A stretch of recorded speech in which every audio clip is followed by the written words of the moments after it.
வசுந்தராத்தைய பாக்குறதுக்கு அந்த டாக்டர் வந்திருப்பாங்களா? அவங்களுக்கு மயக்கம் தெளிஞ்சிருக்குமா? ஈஸ்வரி அக்கா எப்போ கிளம்பி வந்துட்டு இருப்பாங்களா? ஐயோ, ஒண்ணுமே புரிய மாட்டேங்குது. நம்ம அக்காக்கு போன் பண்ணியே கேட்டுறலாம்.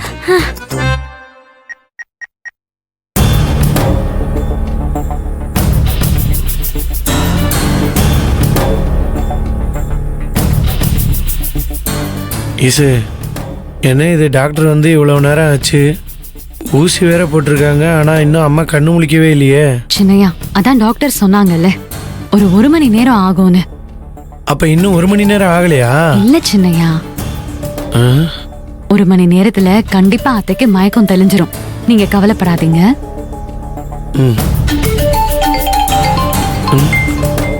யார் ஈசு? அது ஸ்டேஷன்ல இருந்து தான் கால். சின்னையா, நான் பேசிட்டு வந்துடுறேன். சரி.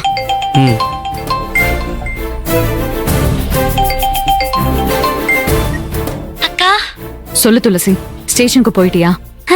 என்ன ஸ்டேஷனுக்கு போயிட்டியான்னு கேட்காதீங்க, சிங்கத்தோட குகைக்குள்ள போயிட்டியான்னு கேளுங்க. அதுதான் ரொம்ப பொருத்தமா இருக்கும். என்ன சொல்ற? ஆமாக்கா, எனக்கு இந்த ஸ்டேஷன் சிங்கத்தோட குகை மாதிரியே இருக்கு. இங்க நான் தனியா வந்து மாட்டிக்கிட்டேன்க்கா. இங்க யார பார்த்தாலுமே அடி வயித்துல அப்படியே கலக்கு கலக்குன்னு கலக்குதுக்கா. இங்க பாரு, அவங்க எல்லாரும் போலீஸ் தான். நீ எதுக்கு அவங்கள பார்த்து பயப்படுற? அக்கா, எனக்கு இந்த காக்கி உடுப்ப பார்த்தாலே பயம்க்கா. அதுலயும் ஒருத்தவங்க இங்க இருந்து காது வரைக்கும் மீச வச்சிருக்காங்க, அந்த இன்ஸ்பெக்டர். அவங்கள பார்த்தாலே எனக்கு கை காலெல்லாம் நடுங்குது. அக்கா அக்கா, நீங்க எப்ப வரீங்க? டாக்டர் வந்து அத்தைய பாத்துட்டாங்களா? அத்தை நல்லா இருக்காங்களா? டாக்டர் வந்து அத்தைக்கு ஊசி போட்டு போயிருக்காங்க. ஆனா உங்களுக்கு இன்னும் மயக்கம் தெரியல. நான் இப்போ அத்தை கூடவே தான் இருக்கேன். 1 hourல மயக்கம் தெளியும்னு டாக்டர் சொல்லிருக்காங்க.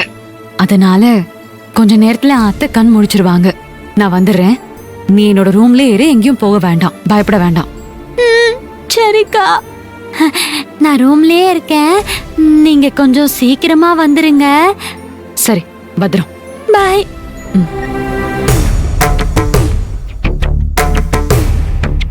பாவம் துளசி ரொம்ப பயப்படுறா. போலீஸ் ஸ்டேஷன்ல என்ன மாதிரி தைரியமா இருக்க துளசியால முடியாது. அவளை ரொம்பவும் நாம கஷ்டப்படுத்த கூடாது. அத்தைக்கு மயக்கம் தெளிஞ்சதும் சீக்கிரமா நாம இங்க இருந்து கிளம்பி ஸ்டேஷனுக்கு போயிடணும்.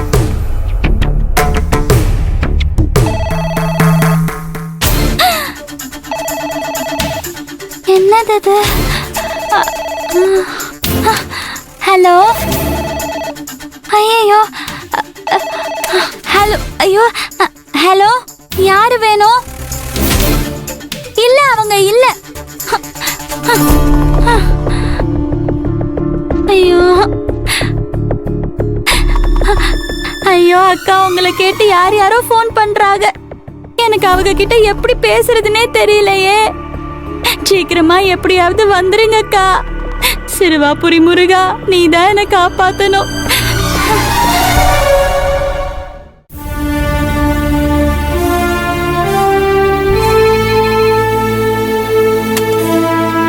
Hello, auto police station. Sir, என் பேரு ரோசி சார். நான் பாஸ்கர் காலனில இருக்கேன். என் கூட யாரும் இல்ல, நான் மட்டும் தனியா இருக்கேன் சார். நான் தனியா இருக்கிறது தெரிஞ்சு என் வீட்டுல ஒரு திருட்டு பையன் வந்துட்டான் சார். எனக்கு ரொம்ப பயமா இருக்கு சார். என்ன அவங்க கிட்ட இருந்து காப்பாத்துங்க. ஈஸ்வரி மேடம் இருக்காங்களா?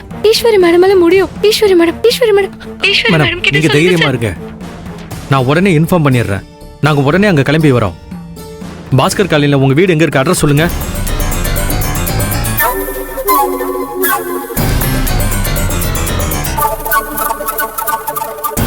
ஓகே மேடம், இப்போ நாங்க இமிடியேட்டா வந்துடுறோம்.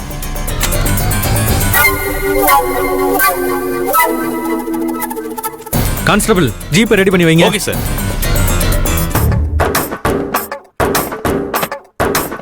மேடம். சார் வணக்கம். என்ன சார், என்ன ஆச்சு? சாரி மேடம், உங்களை டிஸ்டர்ப் பண்ண வேணாம் தான் நினைச்சேன். ஆனா ஒரு எமர்ஜென்சி கேஸ் மேடம். ஐயோ, எமர்ஜென்சி கேஸா? என்ன சார்? ரோசிங்கிற ஒரு பொண்ணு வீட்ல தனியா இருந்திருக்கா மேடம். அதை தெரிஞ்சுக்கிட்ட ஒரு திருடன் அவங்க வீட்டுக்குள்ள பூந்திருக்கா மேடம். அவங்க பயந்து போய் ஸ்டேஷனுக்கு போன் பண்ணாங்க மேடம். ஐயோ, பாவம் சார் அந்த பொண்ணு. நீங்க ஒரு வேலை பண்ணுங்க, சீக்கிரமா போய் அவங்கள காப்பாத்திருங்க, லேட் பண்ணிடாதீங்க. போங்க போங்க. மேடம் இல்ல மேடம், அது வந்து ஐயோ சார், பேசிட்டு இருக்கிறதுக்கு நேரம் இல்ல சார். நீங்க இன்னும் கிளம்பலையா? சீக்கிரம் சீக்கிரமா போங்க சார், போங்க. இல்ல மேடம், அந்த பொண்ணு நீங்க வந்து காப்பாத்துவீங்கன்னு உங்களை நம்பி ஒரு இன்ஃபர்மேஷன் சொல்ல சொன்னாங்க மேடம். அதனால நீங்களும் வாங்க மேடம். நான் வரணுமா சார்? ஆமா மேடம். ஐயோ, நான் வராம எப்படி சார்? நீங்க போய் ஜிபே ரெடி பண்ணுங்க சார். இதா இப்ப வந்துடுறேன் சார், போங்க. Okay madam. ஐயோ சிறுவாபுரி முருகா, உனக்கு பொழுதே போலையாப்பா? ஏன்பா என்ன வச்சு இப்படி எல்லாம் செஞ்சிட்டு இருக்க? என்னை எதுக்கு இப்படி சோதிக்கிற? ஊர்ல இருக்கிற பிரச்சனை தாங்காம தான் என்னைய காப்பாத்துறதுக்கு ஈஸ்வரி அக்காவை நான் பார்க்க வந்தேனா, இப்ப நானே ஈஸ்வரி அக்காவா போய் இன்னொருத்தர் வாழ்க்கைய காப்பாத்த